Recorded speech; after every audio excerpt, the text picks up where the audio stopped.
할렐루야, 반갑습니다. 이사야 57장 우리 살펴보겠습니다. 이사야 57장입니다. 오늘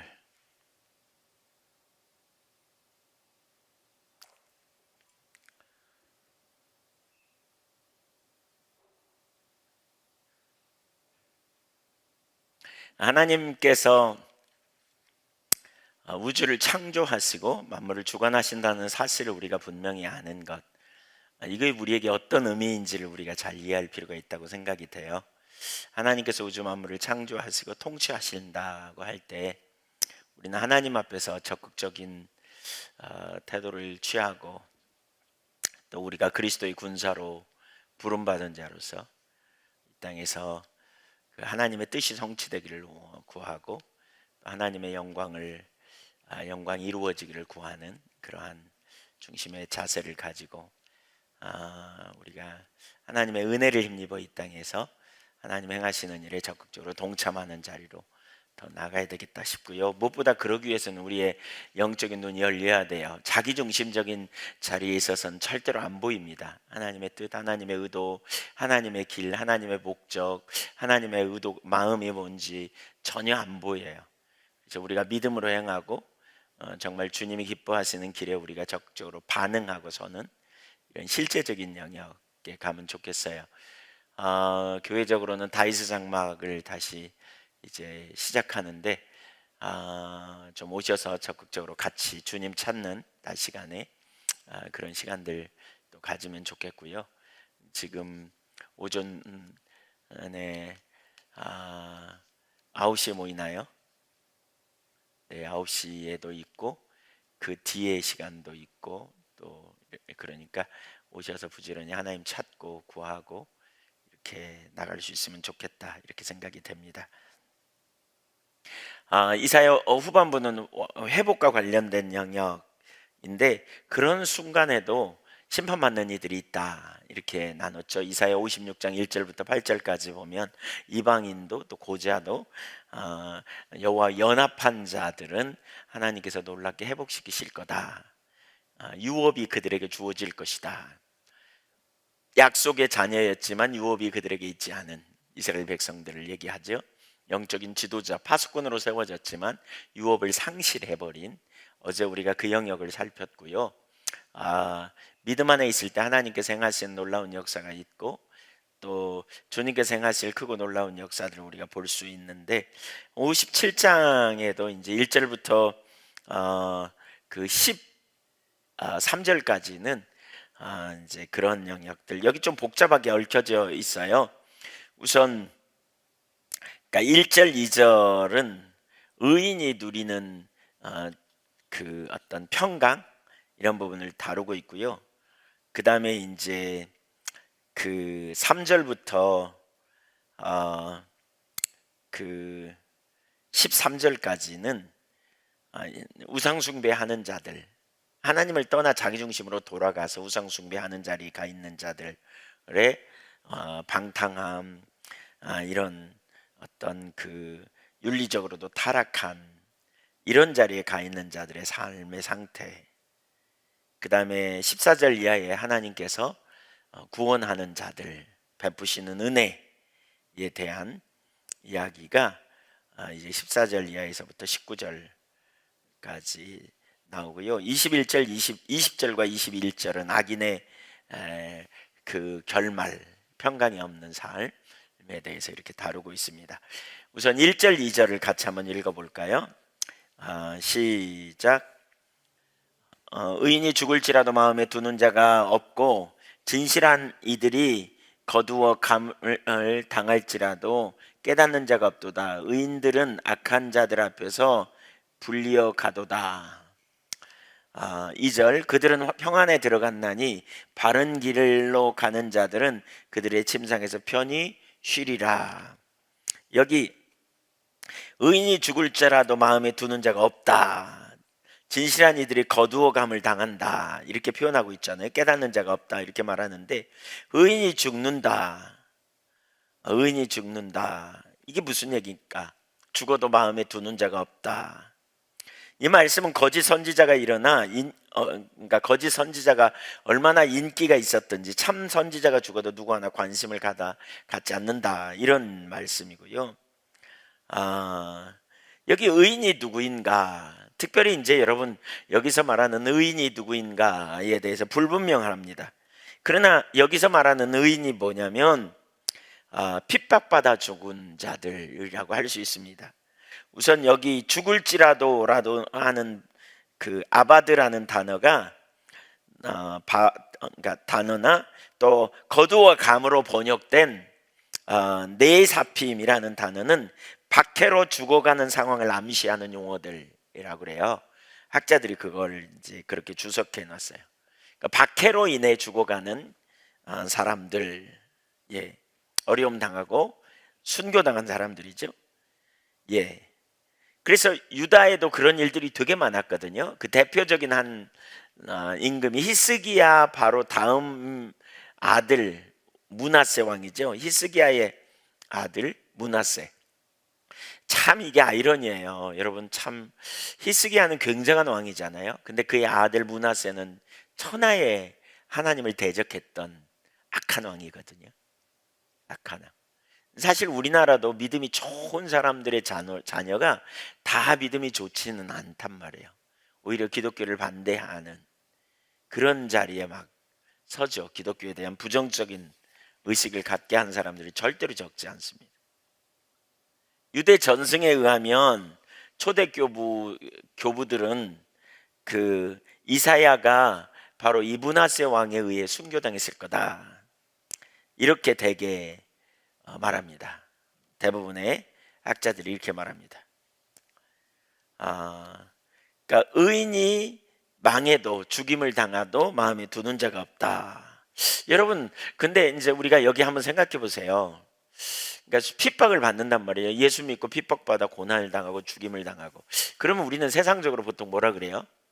예수 잘 믿었는데 어떻게 저렇게 죽임을 당하고 저렇게 고통을 받고 저렇게 어려움을 당하냐? 우리 뭐라 그래요? 뭐라 그래요? 뭐 아주 부정적인 생각 우리 갖잖아요. 그런 장수한 게 우리는 복이라고 생각하지 않아요? 오래 사는 게 축복이라 그러죠? 뭐 모르는 체 하세요. 그러지 않아요? 그러죠? 네. 이렇게 여쭤볼게요. 그럼 오래 살고 싶어요? 얼른 가고 싶어요? 환경이 어려우면 빨리 가고 싶어요. 그러겠죠? 네.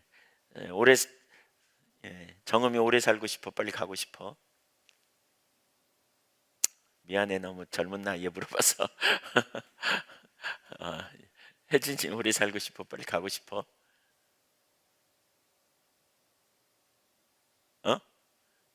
오래 살고 싶어? 적당히 살고 싶어?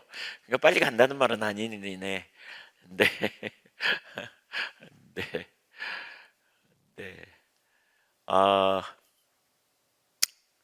우린 그걸 저주받았다. 야, 참 예수 잘못 믿었다. 우리는 이렇게 생각하거나, 사람이 어떤 사람이 빨리 죽음을 당하면 우리는 이렇게 생각하기가 참 쉽잖아요. 예, 아이고 예수 믿는다고 복 받는다 그러더니 그것도 아니네 막 이러지 않아요? 사실 여러분, 우리가 그 죽음을 어떤 시각으로 볼 것인가가 되게 중요해요. 근데 성경은 여기 뭐라고 하는 줄 아세요? 이게 복이라는 거예요. 복이라고. 우리말 번역은 좀 잘 안 나와 있어요. 근데 개역 개정 성경이나 아니 개역 한글, 이전에 한글 성경이 잘 번역됐다고 보는데 표준 세번역이나 다른 대부분의 번역은 이렇게 돼 있어요. 제가 표준 세번역을 읽어볼게요. 의인이 망해도 그것을 마음에 두는 자가 없고 경건한 사람이 이 세상을 떠나도 그 뜻을 깨닫는 자가 없다. 깨닫는 사람이 없어요. 그러면서 뭐라 그러냐? 의인이 세상을 떠나는 것은 실상은 재앙을 피하여 가는 것이다. 재앙이 올 텐데 그 재앙을 맞이하지 않고 피해서 먼저 가는 거다, 이렇게 표현하고 있어요. 그러니까 개역 한글에는 뭐라고 그러냐? 의인이 죽을지라도 마음에 두는 자가 없고 자비한 자들이 취하여 감을 입을지라도 그 의인은 화액 전에 취하여 감을 입은 것인 줄로 깨닫는 자가 없도다. 여기 화액이라는 말은 뭐예요? 민족에 나타날 위험한 상황이죠. 엄청난 어려움. 네.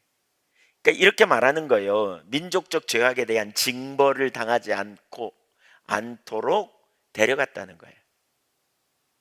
막 그런 꼴 안 보고 죽어서 좋겠네 막 그러지 않아요? 왜?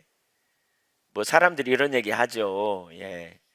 그냥 저승보다 어쨌든 못같이 살아도 이승이 낫다 뭐 이런 표현 하잖아요. 예, 그런 말 들어보셨죠? 사람들이 얼마나 그럽니까? 근데 우리 그리스도인이 죽음에 대한 시각을 새롭게 가져야 되는 거죠. 그래서 영어 NIV 성경만 해도 그런 표현이에요. 이방 군대의 침입으로 인해 쓰라린 고통을 당하지 않게 하기 위하여 하나님이 미리 데려가셨다는 거죠. 미리 데려가셨어요. 예. 미리. 의인은 그러니까 그런 고통을 당하기 전에 데려갔다는 거예요. 그러면 축복이에요, 저주예요? 축복이에요. 그런 의미로 본다면. 실제로 열왕기 상 14장에 보면 그 여로보암의 집에 아이가 어려움을 당하잖아요. 그래서 그 아이가 살지 죽을지 막 이렇게 묻고 있는데 여로보암의 집에 다 심판을 하여 다 쓸어버릴 것이다. 그러면서 뭐라 그러냐? 다 묘실에도 들어가지 못하리라. 그러나 아이가 먼저 죽는데 그 아이는 묘실에 들어가리니 여호와의 집 가운데서 그가 이스라엘의 하나님을 위하여 선한 뜻을 품었기 때문이다. 그래서 먼저 그를 데려간다는 거예요. 환란이 오기 전에. 그러면 인간의 잣대로 판단하면 안 돼요. 우리는 일찍 죽으면 벌 받아서 죽었다. 저 사람은 죄 없는 줄 알았더니 죄가 많구나. 우리 이렇게 생각하죠. 근데 그렇지 않아요. 세례 요한은 30세에 죽었지만 선지자 중에 제일 큰 사람이었고요. 스데반이나 그다음에 라봇 선지자, 그다음에 야고보 이런 사람들 일찍 순교했어요. 그러나 그게 잘못된 게 아니라는 거죠. 2절을 읽어볼까요? 시작. 의인들은 악한 자들 앞에서 불리어 가도다. 그들은 평안에 들어갔나니 바른 길로 가는 자들은 그들의 침상에서 편히 쉬리라. 이게 뭐예요? 진짜 축복이 뭐냐? 영원한 평안에 들어간다는 거예요. 영원한 평강에. 영원한 평강에. 여러분, 우리가 죽음을 경험하는 건 뭐예요? 영원한 평강에 가는 거예요. 의인, 예수 그리스도를 믿음으로 하나님의 자녀가 된 저와 여러분에게 영원한 평강이 예비되어 있음을 믿으십니까? 영원한 평강, 영원한 축복. 예, 영원한 평강의 축복에 들어갔다 이렇게 말하고 있죠. 진정한 축복임을 가르치는 거죠. 네. 하나님을 의지하는 자의 삶이 이와 같다는 거예요. 그래서 우리가 하나님의 관점으로 사실 환경을 바라보되 또 우리의 인생을 해석하는 게 되게 중요하다 그랬고요. 자, 그러면서 이게 의인이 받는 축복이라는 거죠. 축복. 비록 죽음까지도 그게 축복이에요. 왜냐하면 죽음 이후에 영원한 평강을 경험하는 것이니까. 영원한 평강, 영원한 안식, 영원한 기쁨. 믿으십니까? 그날을 사모하십시다. 아멘. 3절부터 13절까지 우상숭배의 죄를 지적합니다.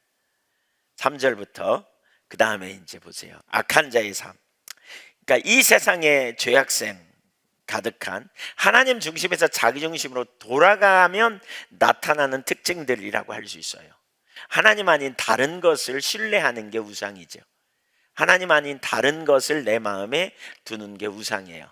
이 우상은 잘 안 보인다 그랬어요. 이사야 30장 우리가 읽어가면서 나눴죠.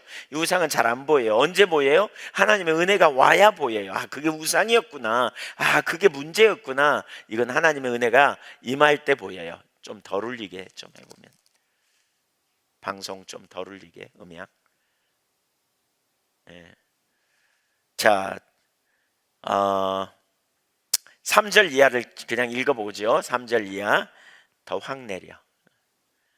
무당의 자식, 간음자와 음녀의 자식들아, 너희는 가까이 오라. 4절 읽으세요. 시작.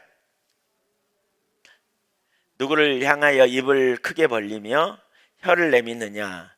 너희는 폐역의 자식, 거짓의 후손이 아니냐? 무당의 자식, 간음자와 음녀의 자식들이라고 표현하고 있죠. 우상 숭배하는 자들. 예. 그러니까 무당을 좋아하는 사람들, 예, 간음자와 음녀, 폐역의 자식, 거짓의 후손이다. 그러면서 그 뒤에 이제 윤리적인 어떤 잘못된 것들이 나오거든요. 5절, 너희가 상수리 나무 사이 모든 푸른 나무 아래서 음욕을 피우며 골짜기 가운데 바위 틈에서 자녀를 도살하는도다. 여러분 되게 무서운 일이죠. 여기 음욕을 피우며 그랬어요. 이거 뭐예요? 이방 그러니까 우상에게 제사하는 영적인 간음과 관련된 이런 이야기죠. 또 성적인 죄를 거기 당연히 포함되는 거라고 말할 수 있고요. 그 몰렉신 이런에게 또 그모스에게 자기의 자녀를 잡아서 제사 지내는 이런 짓을 했다는 거죠. 6절 보세요. 시작. 골짜기 가운데 매끄러운 돌들 중에 내 몫이 있으니 그것들이 곧 네가 제비 뽑아 얻은 것이라. 또한 네가 전제와 예물을 그것들에게 드리니 내가 어찌 위로를 받겠느냐. 심각한 짓을 하는 거죠. 영적 간음 7절, 네가 높고 높은 산 위에 내 침상을 베풀었고 네가 또 거기에 올라가서 제사를 드렸으며 네가 또 네 기념표를 문과 문설주 뒤에 두었으며 네가 나를 떠나 벗고 올라가서 네 침상을 넓히고 그들과 언약하며 또 네가 그들의 침상을 사랑하여 그 벌거벗은 것을 보았으며. 영적 간음을 얘기해요. 9절, 네가 기쁨을 가지고 몰렉에게 나아가되 몰렉에게 자식을 갖다 바치는 짓을 하는 향품을 더하였으며 네가 또 사신을 먼 곳에 보내고 수오레까지 내려가게 하였으며 네가 길이 멀어서 피곤할지라도 헛되다 말하지 아니하면 내 힘이 살아났으므로 쇠약하여지지 아니함이라. 얼마나 열정을 가졌는지 몰라. 여러분 이방 우상 숭배하는 사람도 굉장한 열심이 있는 거 아시죠? 그 열정을 가지고 우상 숭배했다는 거예요. 열심히 따라갔다는 거예요. 매우 열정적으로. 그 이유가 뭐냐? 11절, 네가 누구를 두려워하며 누구로 말미암아 놀라기에 거짓을 말하며 나를 생각하지 아니하며 이를 마음에 두지 아니하였느냐? 네가 나를 경외하지 아니함은 내가 오랫동안 잠잠했기 때문이 아니냐. 하나님이 침묵하셨기 때문이라는 거죠. 침묵하셔서. 그래서 이스라엘 우상을 숭배한 것으로 여기 말하고 있죠. 사실 하나님이 침묵하신 이유가 뭐예요? 그들의 죄 때문이에요. 죄 때문에. 그러니까 죄가 하나님과 하나님의 백성들 사이를 가로막아요. 이사야 59장 거기 1절 2절을 보면 이렇게 말하거든요. 여호와의 손이 짧아 구원하지 못하심이 아니요 귀가 둔하여 듣지 못하심이 아니라 오직 너희 죄악이 너희와 너희 하나님 사이를 갈라놓았고 너희 죄가 그의 얼굴을 가리어서 너희에게서 듣지 않으시게 함이니라. 죄로 말미암은 죄로 말미암아 이스라엘 백성이 하나님 떠나니까 하나님의 얼굴을 가리니까 그들은 뭐예요? 더 악한 길로 갔다는 거죠. 우상 숭배하고 갔다는 거죠. 그러니까 영적인 건 여러분, 영적인 것은 더 이렇게 있는 자에게 더 주고 없는 자에게 있는 것까지 뺏긴다 그랬잖아요. 하나님께서 있는 자에게 더 많은 은혜를 부어주시고요, 더 놀라운 은혜로 우리를 회복시키시고 이끄신다는 사실을 기억할 필요가 있어요. 더 많은 것을 하나님이 주시는 역사, 그런 일을 하시는 거죠. 12절, 네 공의를 내가 보이리라. 너의 공의를 내가 보이리라. 네가 행한 일이 내게 무익하니라. 하나님 판단하시겠다는 거죠, 그의 행위를. 근데 전혀 무익하다. 13절 읽어보세요. 중요합니다. 네가 부르짖을 때에 네가 모은 우상들에게 너를 구원하게 하라. 그것들은 다 바람에 날려가겠고 기운에 불려갈 것이로되 나를 의뢰하는 자는 땅을 차지하겠고 나의 거룩한 산을 기업으로 얻으리라. 여기 보세요. 우상 숭배하는 자들, 너 어려움 당하면 나에게 부르짖지, 나 찾지 마. 네가 찾아. 네가 해. 그런 얘기죠. 네가 해. 나 찾지 마. 나 부르짖지 마. 그런 거죠. 그 우상에게 절해. 우상에게 구해. 결국 너는 바람에 다 날려가겠고 기운에 불려갈 것이야. 근데 나를 의뢰하는 자는 땅을 차지할 거야. 그리고 거룩한 산을 기업으로 얻을 거야. 그랬어요. 하나님 찾을 때 하나님 땅을 주신대. 땅을 주신대. 사실 이것의 더 정확한 의미는 새하늘과 새 땅의 의미입니다. 영원한 나라, 우리가 얻을 기업, 그렇죠? 거룩한 산을 기업으로 얻으리라. 이건 뭐예요? 하나님의 임재가 있는 곳을 의미하죠. 하나님의 임재 아래 있게 될 거다. 그런 의미예요. 궁극적으로. 네. 의뢰하는 자. 여기 의뢰하는 자라는 말은 나를 의뢰하는 자는 그 말이지, 그렇게 말하잖아요. 의뢰한다는 이 단어가 원어를 찾아보니까 피난처가 되다 하나님을 피난처로 삼는 자들, 그런 말.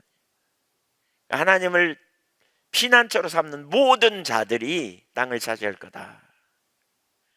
여호와는 보라, 여호와는 나의 구원이시라. 여러분, 이게 이사야의 전체 주제라 그랬잖아요. 하나님의 우리의 구원이에요. 하나님께 피하시기를 바라요. 하나님께 숨으세요. 아멘. 하나님이 공급하는 능력 안에서 사셔야. 거기 생명이 있고요, 거기 능력이 있고요, 거기 놀라운 은혜가 있어요. 하나님께 피하세요. 하나님께 피하실 때 거기에 진정한 능력이 있어요. 거기 놀라운 능력이 있어요. 네, 그런 자들이 땅을 기업으로 얻게 될 거다, 이렇게 말하고 있죠. 그러면서 이제 14절 이하에서부터 구원으로의 초대입니다. 우리가 이제 집중해서 살펴볼 부분이 이 부분인데요. 심판에서부터 어떻게 회복하는가, 이걸 우리에게 가르쳐 줍니다. 그러니까 하나님께 피하는 자를 위해 하나님이 무슨 일을 하시는가? 여호와를 의뢰하는 자. 우리가 어제도 그랬고 그저께도 그랬고 우리가 계속 그런 그 결단을 했잖아요. 하나님께 내가 피하겠다, 이번 주간에. 자, 14절 보세요. 14절. 그들을 위해 하나님이 어떤 일을 하시느냐? 회복하세요. 회복. 그러니까 궁극적으로 우리가 하나님을 찾아야 돼요. 한번 따라해보세요. 하나님 없이 회복 없다. 하나님 오셔야 돼요. 하나님이 임하셔야 돼요. 그래야 궁극적인 회복과 치유와 자유케 되는 역사가 나타나요. 주님이 임하실 때. 저녁 기도를 하면서 여러분 좀 그런 경험을 하시지 않으세요? 좀 영적으로 더 점점 회복되어져 가는 경험을 하시지 않나요? 네. 뭐 물어봐도 대답할 분이 별로 없는 것 같기도 한데, 그런 경험 하시죠? 네, 영적으로 더 맑아지는, 더 새로워지는, 더 하나님의 길이 선명히 보이는, 네, 네, 그런 것 같아요. 저에게도 하나님이 훨씬 뭐죠? 작년 2월 달 이후에 그냥 코로나로 모이지도 잘 못하고 갑자기 그냥 뚝 중단되는 듯한, 그러니까 영적인 우리의 신앙이 우리의 자기 중심으로 확 돌아가고 또 참 이렇게 좀 위축되어지고 또 자꾸 그런 자리에 갔는데, 우리가 주님 집중적으로 찾으면서 하나님께서 우리가 하나님을 의뢰하는 자리로 서게 하고 하나님만 우리의 소망인 자리로 가게 하면서 점점 회복시키는 그런 은혜가 있지 않나 싶어요. 우리 과거에 저희가 이한교회가 이제 그 예배당 건축 이거 앞두고 그때 좀 문제가 생겨가지고 집중기도 하는 시간이 있었거든요. 그때 몇 개월 했는지 모르겠어요. 그때 우리 김경숙 집사님이 그러셨는데 예한교회 가장 좋은 시간인 것 같다고, 그때가. 근데 그런 은혜를 다시 하나님이 지금 회복하고 있는 것 같아요. 그런 은혜. 근데 김경숙 집사님이 안 오시지? 그런 은혜가 여기 부어지고 있는데 혹시 듣고 계시면 알려주세요. 네, 네, 그런 은혜를 하나님이 다시 회복시키고 계시지 않나, 그런 생각이 들어요. 아니, 저 개인적으로는 정말 그런 은혜를 하나님 많이 부으신다 싶거든요. 놀라운 은혜를. 근데 사실 우리가 그 자리에 있을 때 놀라운 회복이 있어요. 자, 그러면 이렇게 하나님을 의뢰하는 자, 하나님을 피난처 삼는 자에게 하나님이 무슨 일을 행하시나 14절을 읽어볼까요? 시작. 그가 말하기를 도두고 도두어 길을 수축하여 내 백성의 길에서 거치는 것을 제하여 버리라 하리라. 그랬죠. 여기 네 개의 동사, 도두고 도두어 수축하여 제하여 버리라, 이렇게 말하고 있어요. 그러니까 여기 이 구절을 많이 좀 익숙하죠? 이사야 40장 3절 말씀하고 좀 많이 이렇게 좀 연결되는 구절이에요. 한번 보실래요? 여기 올라오네요. 이 구절을 시작. 외치는 자의 소리여 이르되 너희는 광야에서 여호와의 길을 예비하라, 사막에서 우리 하나님의 대로를 평탄하게 하라. 근데 이사야 40장 3절하고 여기 오늘 본문에 14절하고 좀 비교해 보면 약간 달라요. 본문을 보면서 이 구절과 비교해 보세요. 우선 이사야 40장 40장 방송 실은 왔다 갔다 하지 말고 그 구절만 올려주세요. 40장 3절에 보면 뭐냐? 외치는 자의 소리예요. 외치는 자의 소리죠. 그렇죠? 예. 근데 외치는 자의 소리요. 그러면서 외치는 자의 소리가 하나님 그 뭐죠? 여기 하나님을 위하여 길을 예비하라 이렇게 말하고 있죠. 하나님을 위하여.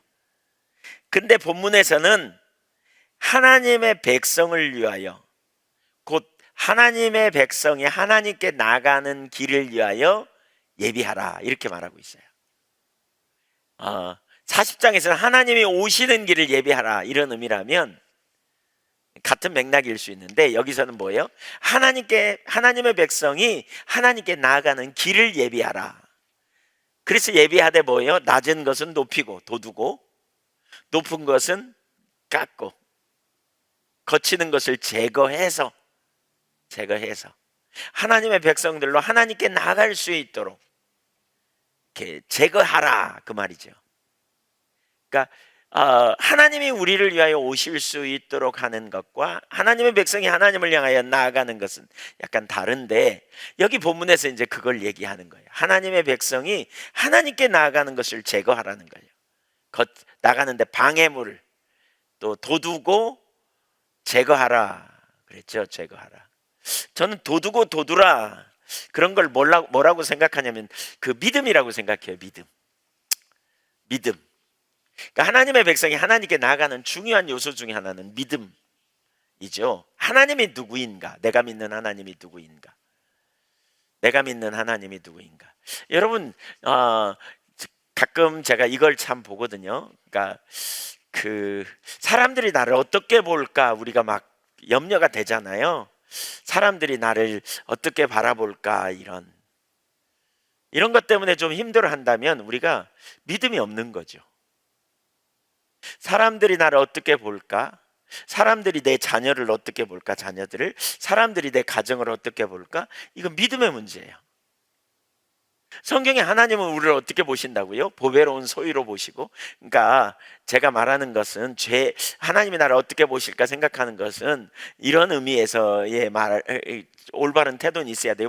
하나님이 나를 어떻게 보시지? 내가 혹시 하나님 안 기뻐하는 자리에 있나? 이건 올바른 태도예요. 근데 그게 아니라 사람들이 나를 어떻게 보지? 이걸 우리가 염두에 둘 때 사람들이 내 모습을 보고 뭐라고 흉보나 내 약함을 보고 또 내 자녀들의 문제를 보고 내 가정의 어떤 문제를 보면서 나를 흉보지 않나? 나를 어떻게 평가할까? 이거는 뭐냐? 올바른 사고가 아니에요. 하나님이 우리를 어떻게 보시느냐를 우리가 올바로 이해한다면 주님 안에서 우리의 정체성은 이미 의롭다함을 받았고 하나님이 우리와 함께 하셔서 우리의 과거의 상태가 어떻든지 지금 하나님께서 우리의 삶을 새롭게 인도하실 거라는, 우리의 삶을 빚어가실 거라는 믿음 안에 우리가 서는 일은 그리스도인이 믿음으로 가져야 될 너무너무 중요한 거예요. 그게 자신의 미래에 대해서 소망을 갖는 거죠. 그렇죠?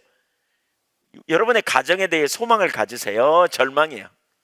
그리스도인은 소망의 눈을 갖는 거예요. 하나님이 우리와 함께 하실 때 놀라운 일이 일어날 걸 믿음으로 보는 거예요. 근데 이게 안 되면 자꾸 이제 부정적인 시각을 갖는 거죠. 사람들이 나를 쳐다볼 때 왜 그런 시각으로 봐? 자꾸 왜 저 사람이 나를 이런 눈으로 보지? 이게 자꾸 뭐야? 이거 다른 사람은 실제 그렇게 안 보는데 내가 그렇게 보는 거죠. 내가 나를 그렇게 보기 때문에, 이게 치유가 안 되기 때문에 다른 사람이 나를 그렇게 본다고 자꾸 생각하는 거예요.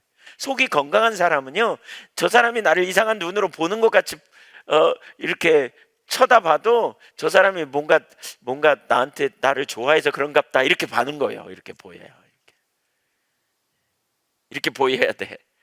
속 사람이 그런 거예요. 이게 믿음과 관련되어 있는 거예요. 내가 주님 안에서 누군가. 사실 여러분, 하나님이 우리를 위해 어떤 일을 이루셨는가 생각해 보세요. 우리를 피로 값주고 사셨어요. 내가 달려야 될 십자가에 사랑하는 독생자를 아끼지 않고 내놓으셨어요. 우리는 양 같아서 제갈 길로 가지만 하나님께서 우리 무리의 죄악을 그 독생자에게 쏟아 부으시고 그 아들의 찔림으로 말미암아 아들의 상함을 인함으로 우리가 구원을 얻은 자예요. 구원을 얻은 자예요. 사람들이 여러분을 어떻게 평가하는가 별로 신경 쓰지 마세요. 하나님이 여러분을 의롭다 하셨기 때문에. 그러니까 예를 들면 우리가 이런 믿음을 가지고 서는 게 얼마나 중요한지 몰라요. 이런 믿음으로 가는. 하나님이 여러분 사랑하는 걸 믿으세요? 하나님이 여러분을 가장 선한 길로 인도하실 걸 믿으세요? 내가 하나님을 경외함으로 하나님의 길로 행하면 하나님께서 우리를 필요를 채우시고 가장 완전한 길로 인도하실 걸 믿으세요? 우리가 주님 앞으로 나갈 때 이 믿음을 우리가 가져야 돼요. 내가 주님 앞에 나갈 때 내 행위를 보고 가는 게 아니고요, 십자가의 보혈의 공로를 의지하여 가는 거예요.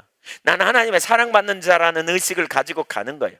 하나님이 나를 얼마나 사랑하시는지 이걸 알고 가는 거예요. 또 내가 연약하지만 예수님의 공로로 내가 의롭게 된 자임을 알고 가는 거예요. 이런 일들 하나하나가 우리 가운데 도두어져야 돼요. 우리가 주님 앞에 갈 때 이런 게 얼마나 중요한지 몰라요. 도두어져야 돼요. 자꾸 돋아져야 돼요.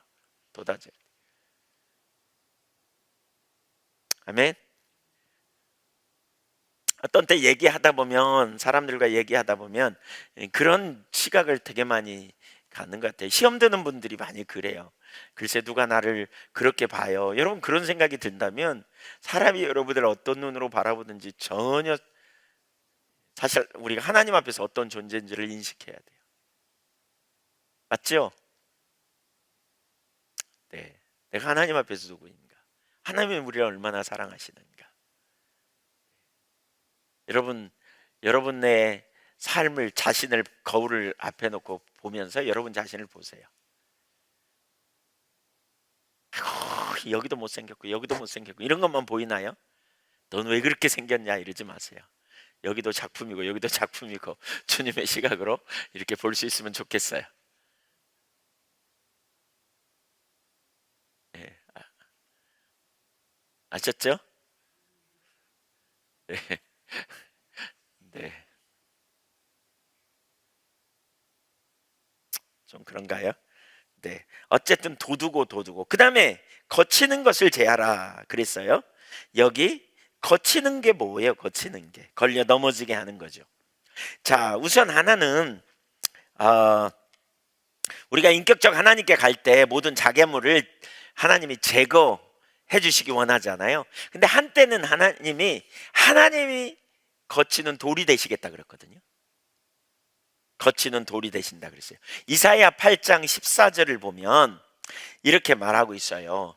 그가 거룩한 피할 곳이 되시리라. 그러나 이스라엘의 두 집에는, 북쪽의 에브라임, 남쪽의 유다, 이 두 집에는 거치는 돌, 걸리는 반석이 되실 것이며 예루살렘 거민에게는 함정, 올무가 되시리라. 하나님이 이렇게 넘어지게 한다는 거죠. 왜 그럴까요? 하나님을 거역했어. 하나님 떠나서 패역한 백성들이 하나님께 걸려 넘어져 가지고 그냥 박살나게 하신다는 거예요. 그러면서 15절, 많은 사람이 그로 인하여 거칠 것이며 하나님으로 인하여 넘어질 것이며 부러질 것이며 걸릴 것이며 잡힐 것이니라. 그리고 뭐 하느냐? 16절 보세요. 너는 증거의 말씀을 싸매며 율법을 나의 제자 중에 봉함이라. 말씀을 가리우고 버린다는 거예요. 한때 하나님이 이렇게 하셨어요. 이스라엘 백성들이. 왜? 패역해서 하나님을 의지하지 않고 우상숭배하고 제갈 길로 갔으니까. 그뿐만이 아니라 17절 보세요. 이제 야곱 집에 대하여 낯을 가리시는 여호와, 얼굴을 가린다는 거죠. 하나님의 얼굴을 가리우세요. 그러니까 하나님을 떠나면 하나님이 그 백성을 대적하신다는 표현이 계속 나왔잖아요. 이사야에도. 하나님이 오히려 대적하시는 거예요. 거치는 자가. 그러니까 하나님의 긍휼 때문에 우리가 의롭게 되고요. 그래서 우리는 하나님의 긍휼이 필요하고 또한 우리는 하나님을 찾고 구하는 자리로 나가야 돼요. 그걸 얘기하다가 뭐라 그래요? 이사야 선지자가 거기 8장 17절에 여호와를 나는 기다리며 그를 바라보리라 그랬잖아요. 주님의 긍휼을 사모하고 나갈 것이다. 그런데 지금 하나님이 어떻게 한다고요? 이제 이스라엘 하나님의 백성들의 앞에서 거치는 걸 제하한다는 거예요. 돌을 제거하여서 걸려 넘어지지 않도록 하시겠다는 거예요. 그럼 그 걸려 넘어지는 것을 제하는 일, 도두고 걸려 넘어지는 것을 제하는 일이 어떻게 이루어지는가? 여호와의 종을 통해 이루어지는 거예요. 여호와의 종의 사역. 이사야 53장의 종의 사역을 통해 의로우신 하나님의 진노가 충족되고 그분의 사랑으로 온전케 된 거예요. 그래서 예수님의 십자가를 신학적으로 말하면 뭐라고 얘기하냐면 충족설이다 이렇게 말하거든요. 이렇게 말씀해요. 이게 충족설. 뭘 충족하냐? 하나님은 공의의 하나님이에요. 심판자 하나님이에요. 죄인은 심판해야 돼. 근데 동시에 하나님의 성품 속에는 뭐가 있어요? 사랑이 있어요. 그러니까 공의에 의하면 심판해야 돼. 죄로 모든 인간이 심판받아 다 죽어. 근데 사랑의 하나님이 심판하면 안 돼. 용서하고 돌봐주기를 원하는 긍휼의 마음이 있어. 이 두 가지가 충돌이 일어나잖아요. 이 충돌을 내는 하나님의 성품을 충족시키기 위한, 충족을 시키는 그 일이 일어났어요. 어디서? 십자가에서. 하나님 자신이 육신을 입고 오신 거예요. 성삼위의 제2위격인 예수님이 육신을 입고 오셔서 하나님의 공의를, 심판을 받아 죄를 짊어질 저와 여러분의 모든 죄를, 저주를 하나님이 형벌을 그 아들에게 쏟아부으시고 우리를 구원하셨어요. 왜요? 이게 또 다른 하나님의 사랑이에요. 사랑. 그래서 사랑과 공의가 함께 가는 일이 이루어진 거죠. 어디서요? 십자가에서. 그래서 이 사실을 깨닫고 믿음으로 받아들이는 자에게 하나님이 이런 은혜를 베푸신다는 거예요. 이런 은혜를. 그래서 15절 보세요. 15절 보세요. 지극히 존귀하며, 같이 읽으세요. 시작. 지극히 존귀하며 영원히 거하시며 거룩하다 이름하는 이가 이같이 말씀하시되 내가 높고 거룩한 곳에 있으며 또한 통회하고 마음이 겸손한 자와 함께 있나니. 여러분 한번 생각해 보세요. 하나님은 지극히 높고 거룩한 곳에 계시는 하나님이 누구와 함께 한다고요? 내가 너희와 함께 라고 말하고 있지 않고 누구와 함께 한다고요? 통회하고 마음이 겸손한 자와 함께 한다 그랬어요. 여기 통회함, 애통하는 거죠. 회개하는 거예요. 애통함으로 회개하는 거고요. 마음이 겸손한 자와 함께 한다는 거죠. 겸손한 자와. 여러분 하나님이 지극히 존귀하며 영원히 거하시며 거룩하신 하나님이, 그 거룩하신 하나님이, 지극히 존귀하고 거룩한 하나님이 거룩한 곳에 계시면서 누구와 함께 하느냐? 통회하고 겸손한 자와 함께 하신다. 이사야 53장의 역사, 53장 1절에 이렇게 말하겠어요. 우리가 전한 것을 누가 믿었느냐? 여호와의 팔이 누구에 나타났느냐? 그 하나님의 능력이 누구에게 드러나고 누가 그 복음을 받아들였느냐? 안 받아들였다는 거잖아요. 누가 받아들여요? 겸손한, 자기의 모습을 보며 애통하는 거죠. 통회하는 심령이 있는, 내가 너무나 죄인이구나, 내가 너무나 심각한 죄인이구나, 내가 스스로 의롭다함을 얻을 능력이 없구나, 이걸 인식하는 거죠. 뒤에 좀 나와요 이제 보면. 그리고 그러한 애통함을 가지고 나아가는 자와, 그렇죠? 그리고 어떤 자? 겸손한 자. 겸손함이 뭐예요? 내 자원으로 살 수 없음을 인식하는 거예요. 그래서 주님 없이는 안 되는 걸 아는 거예요. 피조물임을 인식하는 거예요. 우리가 연약한 자라는 걸 인식하는 거예요. 내가 연약하기 때문에 얼마나 엉뚱한 생각을 많이 하는지 모르는, 내가 연약하기 때문에 스스로 살 길을 마련하려고 온갖 엉뚱한 생각을 하고, 특별히 엉뚱한 생각인데 공의를 행하는 게 아니에요. 그렇죠? 적당히 타협하고 적당히 합의하고 적당히 이렇게 가는, 어떻게 하면 눈 한번 찔끔 감고 그냥 좀 한탕 하는 뭐 이런 생각들도 왔다 갔다 하기도 하고, 우리가 연약하기 때문에 자꾸 제 갈 길로 가는. 제가 어느 분을 보면서 그런 생각이 딱 들었어요. 그분을 보는 순간에 하나님이 그러더라고요. 긍휼히 대하라고. 저가 연약해서 그래. 그런 마음을 주셨어요. 긍휼함을 대하라고. 별로 긍휼히 안 하고 싶은 마음이 있었었는데 그 마음을 딱 보는 순간에, 약해서 그래. 얘기해놓고 뭐 어기고 뭐 엉뚱한 얘기하고 뭐 이런. 약해서 그래. 그 우리예요. 옆에 사람 한번 보세요. 여러분 한번 보세요. 여러분 자신 한번 보세요. 옆에 사람 한번 보세요. 여기 오신 분들은 옆에 사람 한번 보세요. 어때요? 예, 좀 보세요. 눈을 좌우로 돌려서 보세요. 강해요, 약해요? 결심하지만 넘어져요. 그러니까 그건 뭐예요, 그냥 부모님이 자녀들을 기다려 주듯이 이렇게. 참 그렇구나. 그렇구나. 하나님이 그러는. 근데 이제 뭘 알아야 돼요? 바로 내가 약하다는 걸 아는 거예요. 그게 겸손이에요. 그래서 주님의 은혜가 필요한 거예요. 은혜 없이는 안 되는 걸 알기 때문에 애통해요. 성경에 이런 구절이 정말 많아요. 하나님이 구하시는 제사는 상한 마음이라 그러잖아요. 시편 51편에도 마음이 심령이 가난하고 애통하는 자에 대한 마음이 있죠.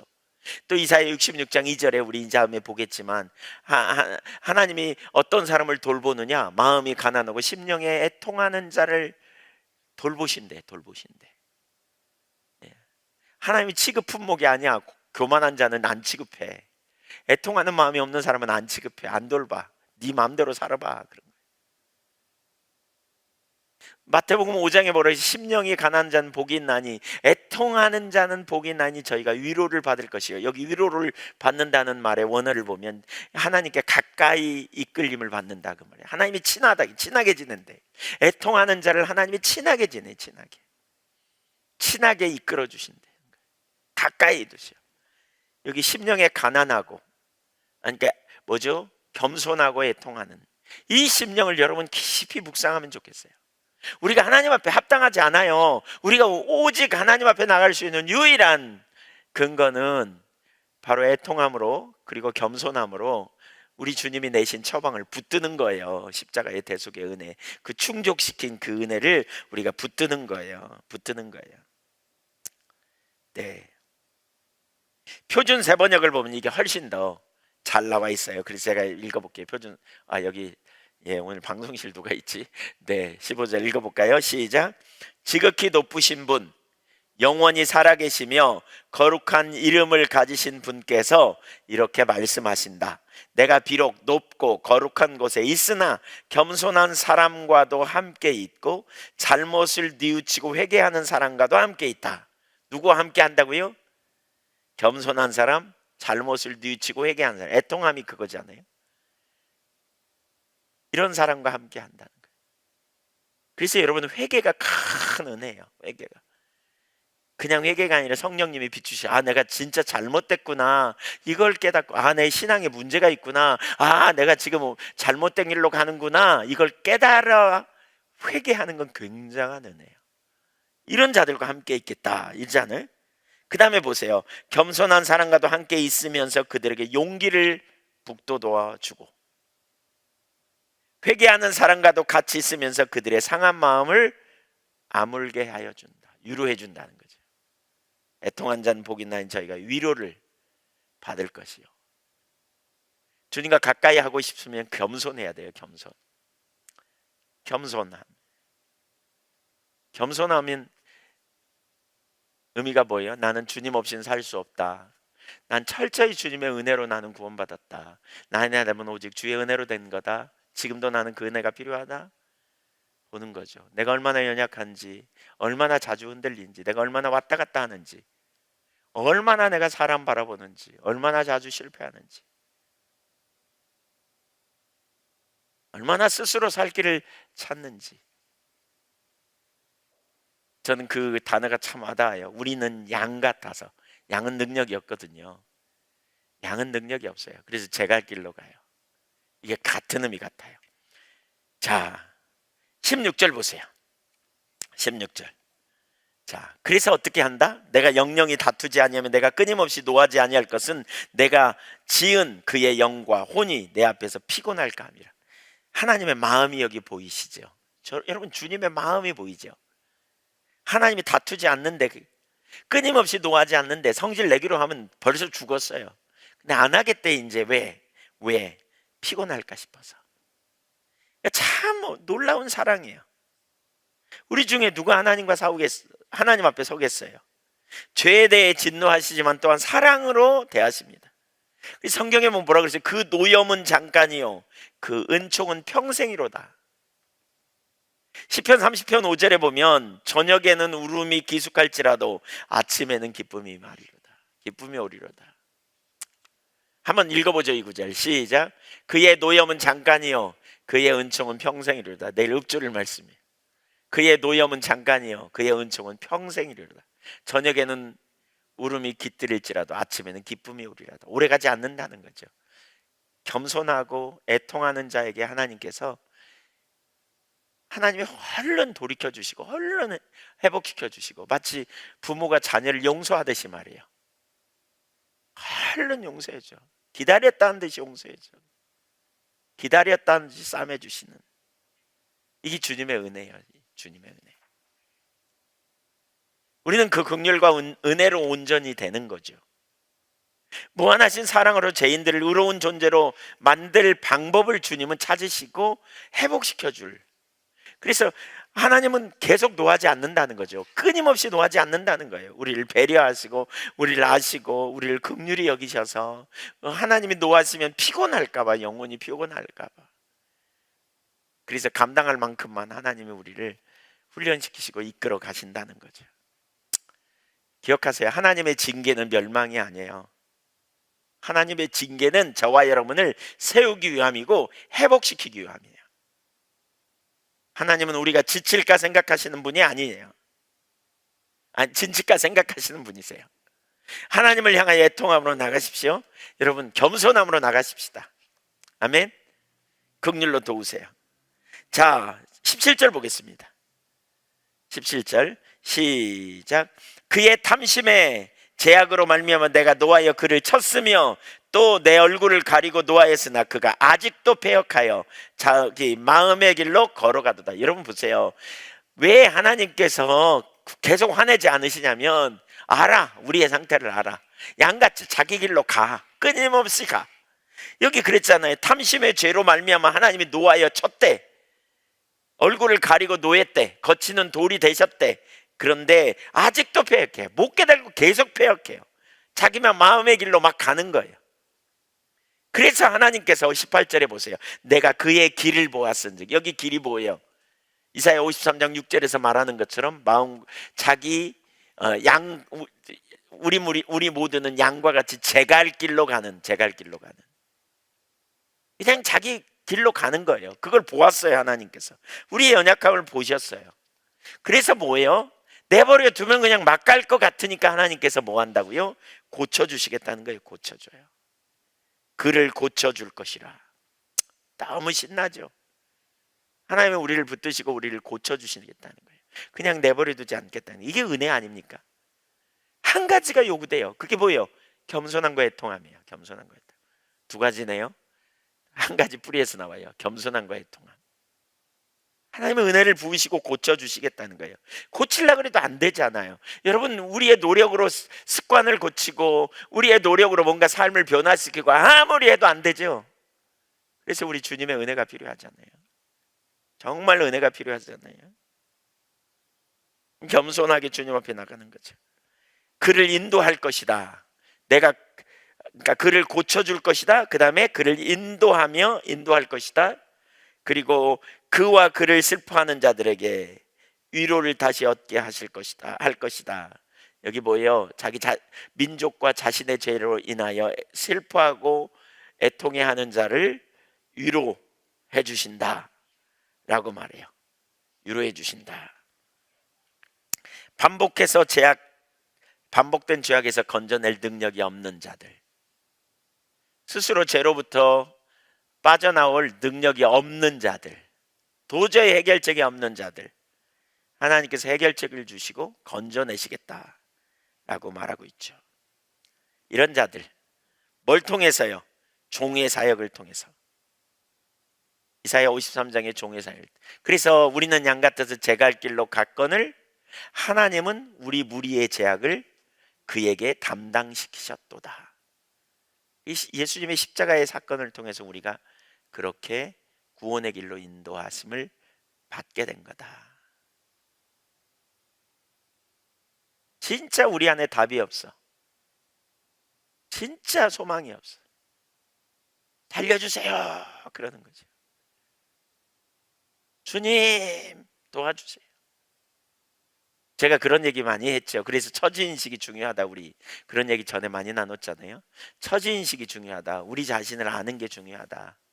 우리 자신 잘 모르면, 우리가 진짜 능력이 없고 우리가 얼마나 연약한지 잘 모르면 내 힘으로 하려고 그러고 내 능력으로 하려고 하는 경향이 있다. 근데 처절하게 내 자원으로 안 되는 걸 인식하게 될 때 우리가 정말 주님 은혜를 구한다. 안경 쓴 분이 아침에 일어나자마자 더듬어서 안경을 찾는 것처럼, 물을 마시고 싶은데 물이 없어갖고 찾는 사람과 커피 한 잔 마시려고 찾는 사람과는 달라요. 처지를 인식하는 사람, 진짜 이게 겸손함이고 이게 애통함으로 하나님을 찾는 그 은혜가 우리 가운데 있으면 돼요. 그 은혜가. 그런 자들을 하나님 위로하시겠다는 거예요. 하나님을 자신의 피난처 삼고 능력 삼고. 19절도 읽어보겠습니다. 입술의 열매를 창조하는 자 여호와가 말하노라. 먼 데 있는 자에게든지 가까운 데 있는 자에게든지 평강이 있을지어다. 평강이 있을지어다. 내가 그를 고치리라 하셨느니라. 여기 입술의 열매를 창조하는 자는 앞구절과 연결해가지고 영어 NIV 성경에 봐도 그런 번역인 것 같아요. 그러니까 기쁨의 찬양을 하게 된다.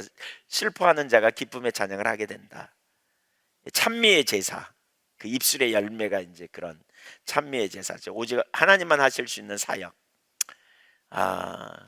그런 일을 이룬다. 그러면서 나 여호와가 말하노라. 뭘요? 하나님만 창조하는 자 여호와가 뭘 한다? 여호와만 하실 수 있는 새로운 사역, 그게 뭡니까? 평강을 주겠다는 게 평강. 평강이 있을지어다. 평강이 있을지어다. 그 다음에 뭐예요? 내가 너를 고치리라. 그랬어요. 여러분 이 구절을 잘 붙잡으세요. 하나님 평강을 주시고요, 그렇죠? 오셔서 우리에게 샬롬을 주시고요, 그 다음에 뭐예요? 주님이 친히 고쳐주신다는 거예요. 주님의 능력으로 저와 여러분이 고쳐지게 될 줄로 믿습니다. 악한 습관이 깨지고 억압이 파해지고 진리로 자유케 되어지고 하나님 나라와 영광을 위해 서게 되고, 그렇죠? 영적인 문제뿐만 아니라 육신적인 문제도 하나님이 내가 너를 고치리라 그랬어요. 누구를요? 통회하고 겸손한 자. 이게 핵심이에요. 이게 핵심.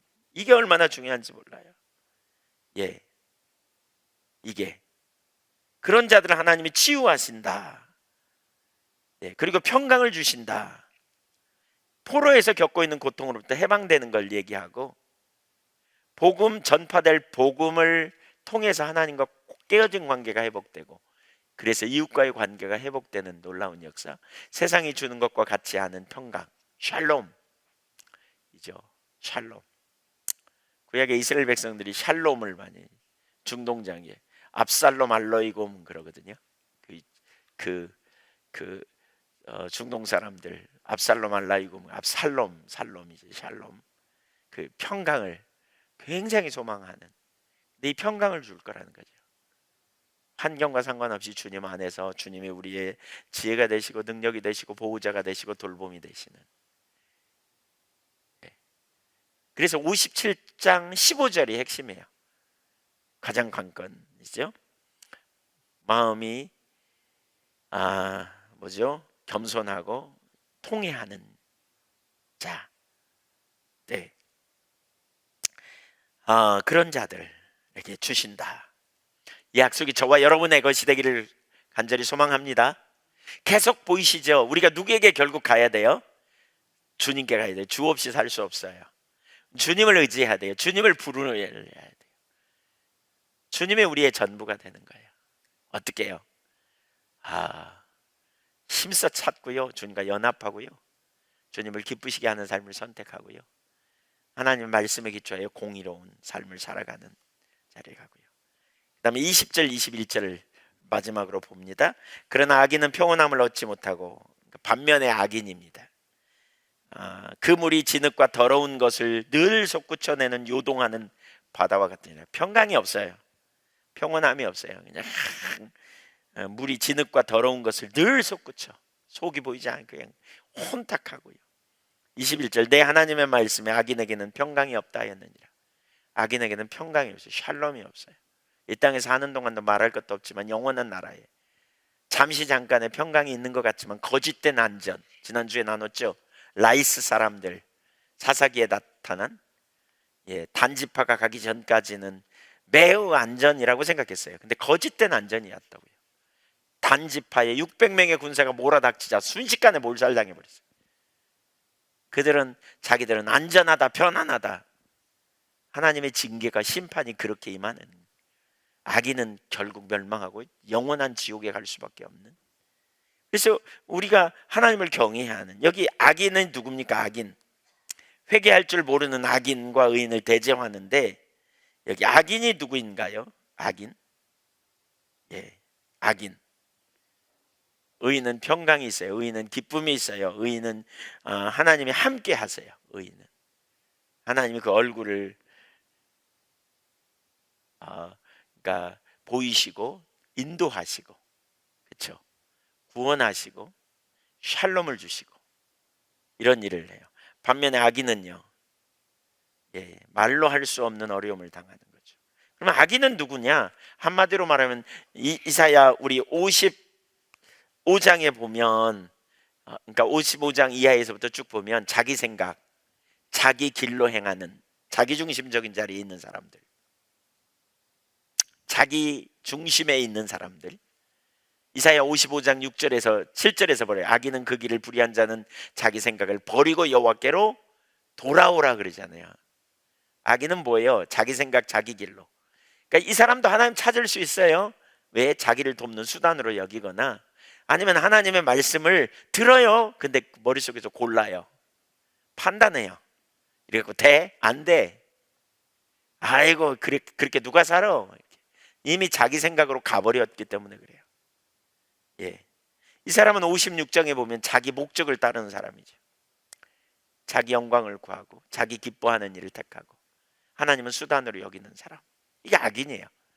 여러분 진짜 중요해요. 우리가 그리스도인이지만 우리가 그리스도인이지만 교만의 자리로 순식간에 가요.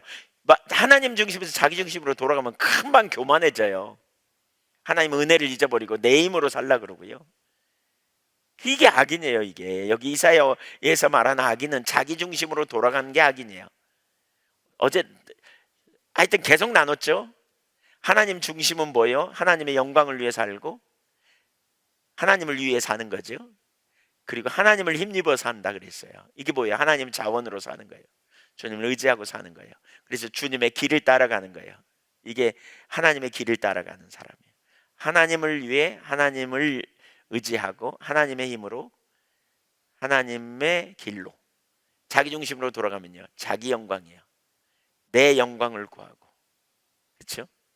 내 인생이 중심에 있는 거죠. 다른 건 다 둘러리에요. 하나님도 내 인생의 필요를 채우기 위한 수단일 뿐이지 내가 하나님을 위해 사는 자리에 아니지 않아요. 다른 사람과의 관계도 나를 위하여. 그래서 가끔 웃자고 한 얘기인데 어떤 분들이 막 이렇게 해요. 목사님 기도해 주세요. 제 남편이요, 아이고 몸이 아프고요, 요즘 큰일 났어요. 그러면서 뭐라고 하는 줄 아세요? 그 인간 죽으면 나 못 살아요. 그래요. 누구 중심이에요? 나 중심이에요. 내 중심. 그 인간이 없어지면 나는 어떻게 사나 여기 이거예요. 그냥 남편을 위해서 이러면 좋은데 그 말은 안 했으면 좋을 뻔했는데 제가 그렇게 자기 중심이죠. 나를 위해 내 능력으로, 내 자원으로, 나에 의한, 그렇죠? 나의 길, 이렇게 생각해요. 그러니까 교만해져요. 교만. 이게 악인이에요. 이게 악인. 그러니까 하나님 의지하지 않아요. 하나님을 입술로 부를지 몰라도 올인하지 않아. 전부를 걸지 않아요. 전부를 걸지 않아요. 하나님을 찾긴 찾는데 전 존재로 사랑하고 전 존재로 의존하는 자리는 안 가. 그냥 현재 문제 해결해 달라고 하나님 찾고, 내 자녀 잘 되게 해달라고 찾고, 육신의 문제 해결해 달라고 찾고, 돈 많이 벌게 해달라고 찾고, 그렇죠? 언제나 내 인생의 목표를 향해 달려가면서 하나님께 주세요, 주세요, 주세요 그러는 거죠. 이게 기복신앙이에요. 다른 게 아니에요. 교회 열심히 나온다고 다 믿음 좋은 게 아니에요. 교회는 열심히 나오는데 마음속에 하나님께 예배도 열심히 해요. 막 사랑한다고 고백도 많이 해요. 근데 뭐냐? 내 인생의 목표대로 가는 거예요. 내 인생의 목표를 세우고 내가 편안하고 내 유익을 얻을 길로 가는 거예요. 달려가는 거예요. 그러면서 하나님 사랑한다 그래. 그거 아니에요. 하나님 사랑하면 하나님을 주인 삼아야 돼요. 하나님 말씀하시면 내가 이렇게 가다가 말씀하시면 놓고 돌아가야 돼요. 하나님 말씀하시면 내가 주를 위해 내 물질도 헌신하고 내 시간도 삶도 주도권을 드리고 가는 게 하나님 영광을 위해 사는 거죠. 근데 우리는 그런 생각은 해보지도 않아요. 들으려고도 하지 않아요.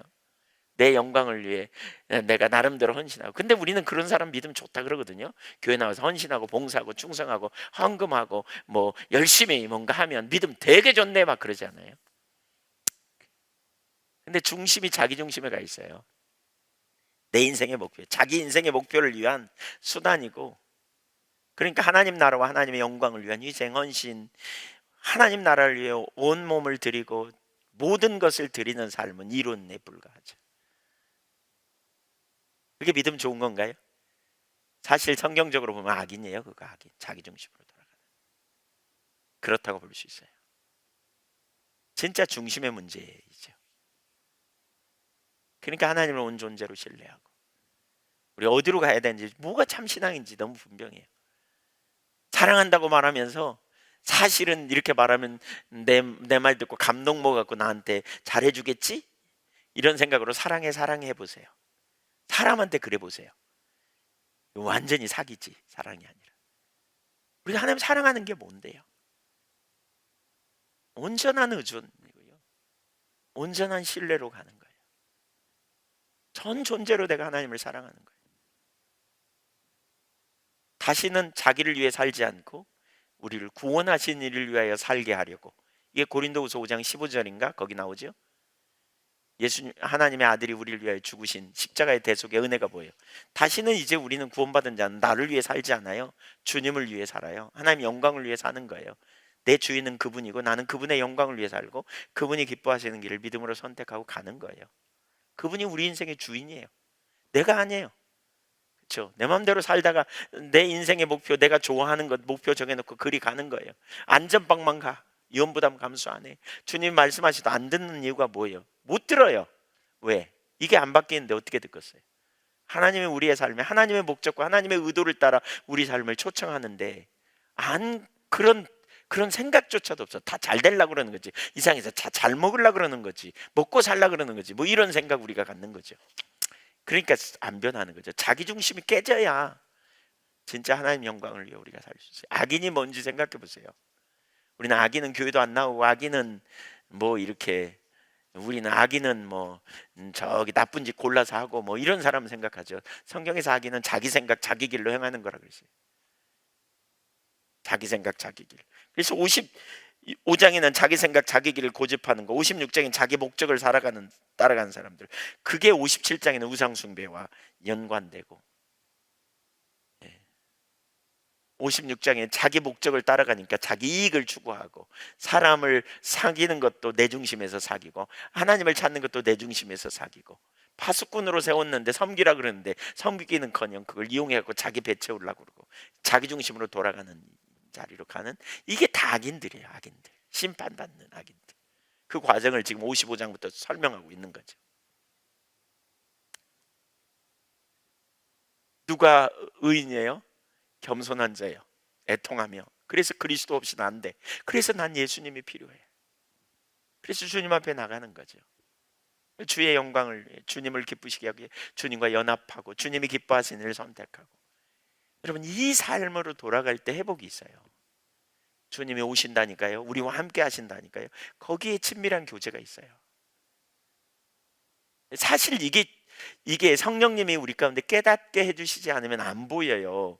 그러니까 이제 우리가 복음을 알고 우리의 삶이 전환되는 자로 가야 되는데 그게 초대교회 성도들이었잖아요. 안디옥에 가서 먹고 살기도 어려운데 복음부터 전했다니까요. 왜냐하면 이 하나님을 알면 하나님의 생명이니까 필요를 채우시고 인도하시고 돌보시고 가장 완전한 길로 인도하실 확신이 있으니까 전하는 거죠. 이 하나님. 우리 속에 그런 정말 철저히 우리가 하나님 중심에 있는지 살펴보세요. 좀 엄청나게 좀 강한 표현 같지만 이게 명백하게 그걸 말하고 있다고 봐요. 저는. 우리가 의인인가? 의인의 기본 자세는 겸손, 그렇죠? 애통함. 자기 중심으로 돌아가면 우리도 악인 될 수 있다. 언제든지. 이걸 염두에 두면 좋을 것 같아요. 네, 우리 경배 찬양하고 찬양 하나 하고 같이 기도할까요?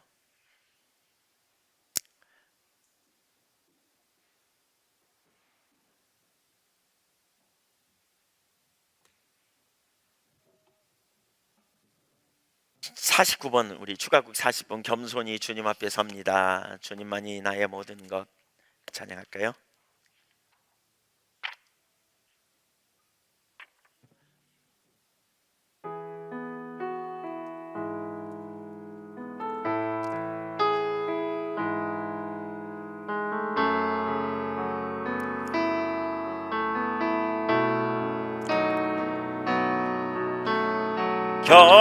겸손히 주님 앞에 섭니다.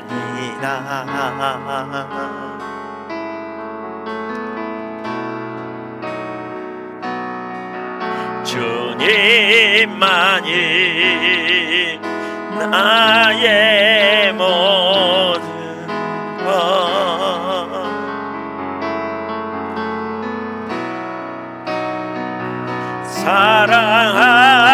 사랑합니다. 마음과 뜻 힘 다해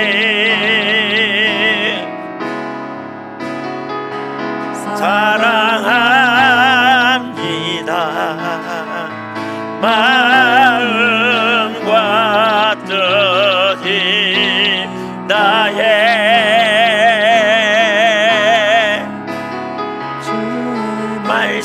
말씀대로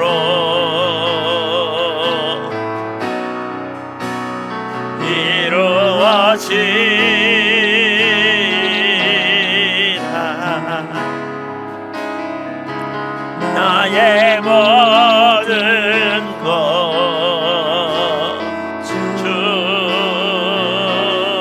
주님께 겸손히 주님 앞에 섭니다. 겸손히 주님 앞에 섭니다.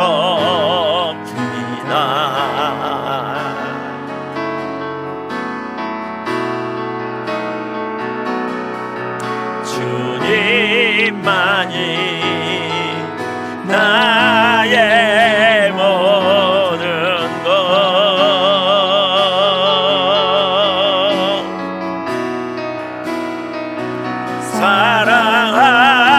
사랑합니다. 마음과 뜻 힘 다해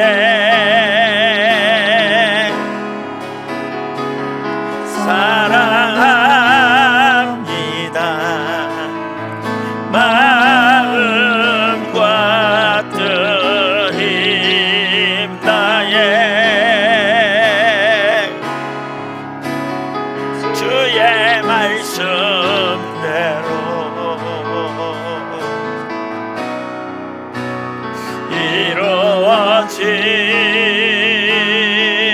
이루어지라.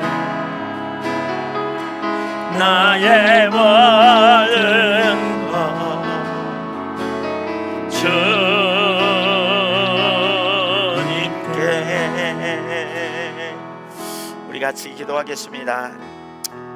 우리의 심정이 어떤지, 우리 마음은 어떤지 우리가 생각하고 우리를 초청하신 하나님의 음성에 우리가 순종하여 믿음으로 반응하며 나가기를 원합니다. 주 없이 살 수 없는, 하나님 은혜 아니면 정말 살 수 없는 우리들의 존재를 인식하고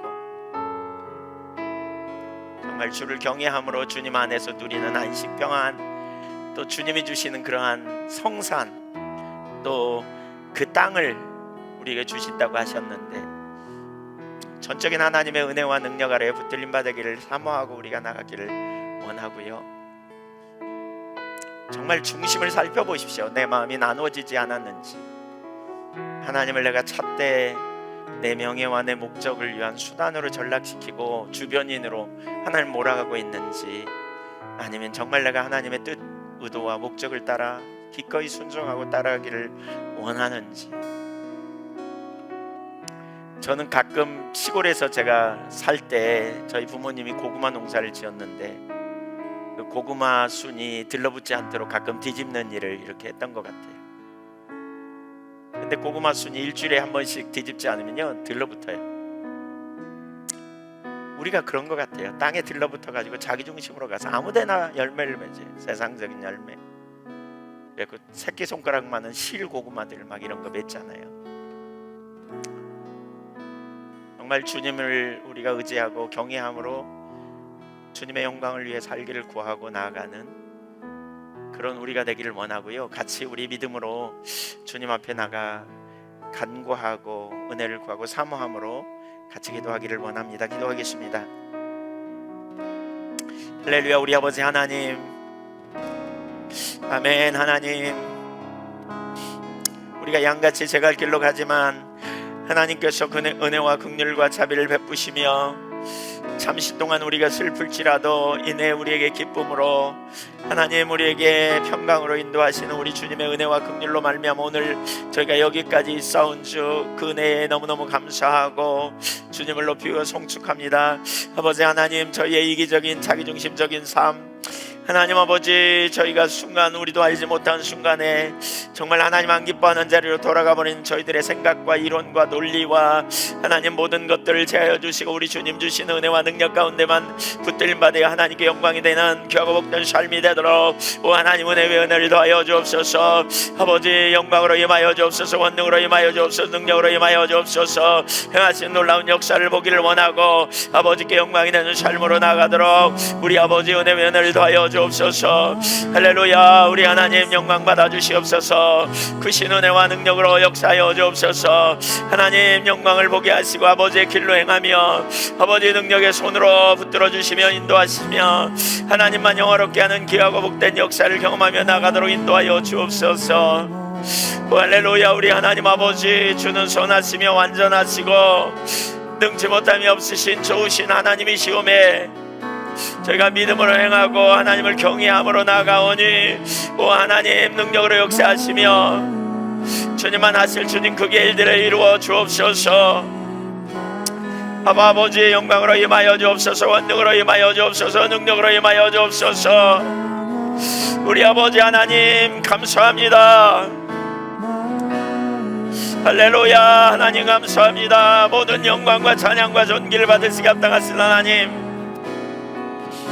저희들에게 한량없는 은혜를 부어주시고 뜻을 정하여 저희가 주님 앞에 믿음으로 반응하며 서도록 우리 아버지 한량없는 은혜로 저희들을 붙들어 주옵소서. 우리를 하신 하나님, 우리에게 한량없는 은혜를 부으시고 애통하고 그리고 하나님 겸비한 눈으로 주 앞에 나아가오니 구체적으로 저희들을 인도하시고 또 이끌어 주시기를 간절히 원합니다. 우리의 눈을 열어 주를 알게 하시고 지혜와 개성을 보셔서 하나님을 알고 하나님을 경외하며 하나님께 영광이 되는 삶의 자리로 담대함으로 나가도록 오 하나님 은혜 위에 은혜를 더하여 주옵소서. 아버지 하나님, 우리가 순간순간 자기중심적인 자리에 우리가 얼마나 돌아간지 너무나 잘 아신 하나님, 우리를 가르쳐 주시고 우리로 주의 길을 알게 하시고 주의 영광을 하나님 앞에 살아갈 수 있도록 은혜를 부어주시옵소서. 저희들의 심령을 새롭게 하시고 은혜를 부으시며 능력의 손길로 역사하여 주시기를 간절히 원합니다. 오 할렐루야. 와얄라바라리라리라리라리라리비칸 아멘. 주님 은혜를 부으소서. 능력으로 역사하여 주옵소서. 아버지 하나님, 우리의 교만을 용서하시고 아버지를 더 알기 원하오니 우리에게 지혜와 개성을 부으시며 온전함으로 주님을 신뢰하고 주님의 주권 아래 온전히 순복하여 나가도록 우리 아버지의 은혜를 더하여 주옵소서. 하나님, 저희들에게 주를 향한 열정과 열망을 더 많이 부어주시고 주의 길로 행하게 하시고 진리 가운데 서로 은혜를 부으시면 하나님께만 영광이 되는 놀라운 역사를 경험하며 나가도록 인도하여 주옵소서. 할렐루야.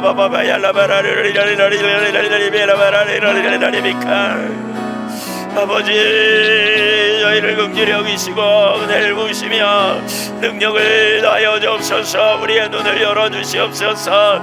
하나님께 영광이 되는 삶이 되도록 우리의 눈을 열어주시옵소서. 진리 가운데 자유케 되도록 눈을 열어주시고 은혜로 새롭게 하시며 우리 주님께 영광이 되도록 인도하여 주옵소서. 아멘. 할렐루야.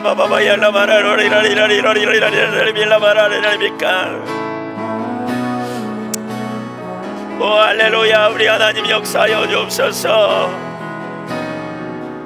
감사합니다. 하나님 아버지 감사합니다.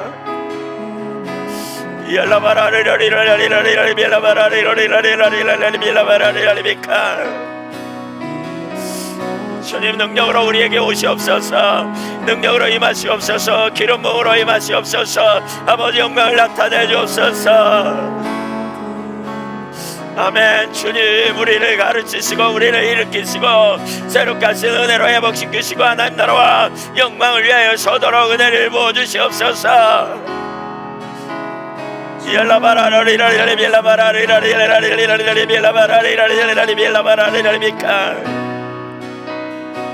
아멘. 감사합니다. 영광 받아 주시옵소서.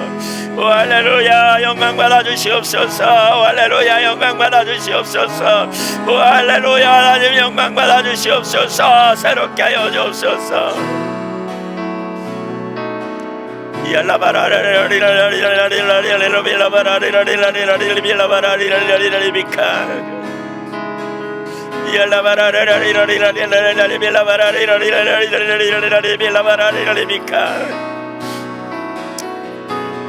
할렐루야.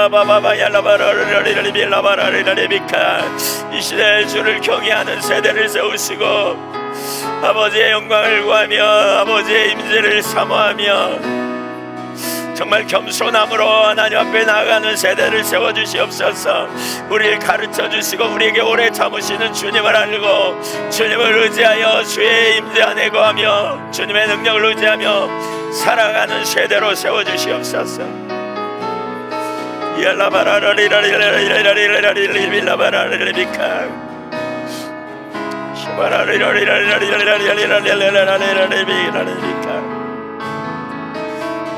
할렐루야.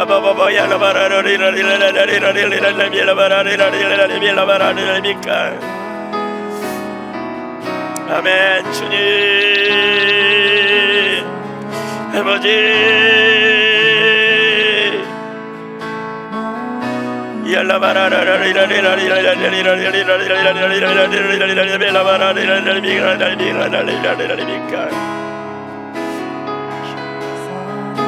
하나님 아버지 우리 세대를 그렇게 회복시키시고 은혜를 부으시며 하나님 영광을 나타내 주옵소서. 처지를 인식하되 철저히 인식하여 겸비함으로 하나님 앞에 서며 하나님의 얼굴을 구하며 하나님을 갈망하고 통회하며 매 순간마다 주의 은혜를 사모하고 나아가는 세대로 세우시고 아버지 하나님 그러한 열정을 더하여 주옵소서. 능력을 부어주시옵소서. 임재하여 주옵소서.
창조의 아버지, 우리 찬양하고 또 같이 기도하면 좋겠습니다.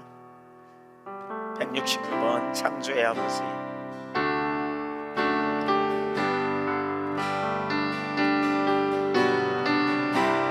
창조의 아버지, 주의 결치사 선택된 세대 세우소서. 온 땅에 나갈 세대 모든 만물 열망해요. 주 능력 나타나기, 주의 성령을 부으소서. 우주여 바로 지금 주의 영광 임하소서. 이곳에서부터 땅 끝까지 주의 향기 마르소서. 주의 얼굴 우리 구할 때 열방의 왕이여 세계는 기다려요. 온전한 주의 약속을 승리의 교회를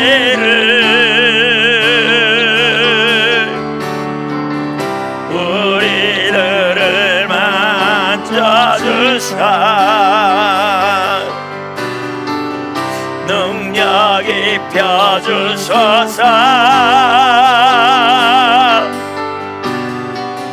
우리 연약함도 없이사 싸우게 하옵소서. 주의 영광 임하소서.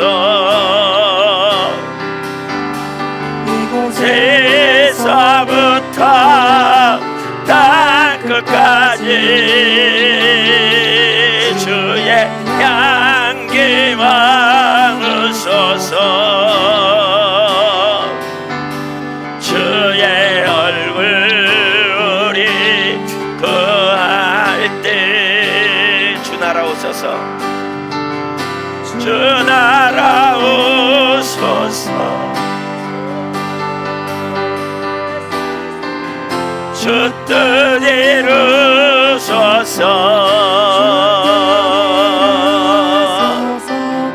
보게 하소서. 예수님의 영광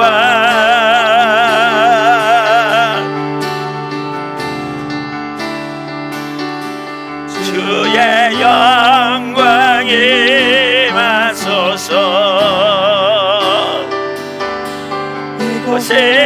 이곳에서부터 땅 끝까지 주의 향기 마르소서. 주의 얼굴 우리 구할 때